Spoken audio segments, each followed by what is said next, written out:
Something else too, I was over at, I don't know if I got this on video or not, but I was over at Dave's, Hot Rod Dave's and Mark's house, and they gave me a little thing that they made.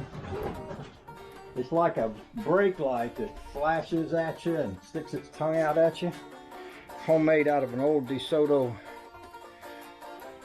roof piece of metal. And what this thing does is, when you hit your brake, this little tongue jumps up and down and this purple light flashes. It's all old school technology. So he says, wire that thing up and get her working, and then you can have some fun with that.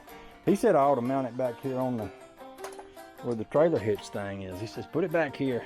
I've been wanting something on the back of it to call people's attention to the fact that I might be stopping this baby. So there you go. We'll play with that too. Oh, so many fun things to play with. We supposedly got a big storm coming, so I guess I'm ready for it. I got things to play with there in the storm. Mercy sakes, great ball of fire.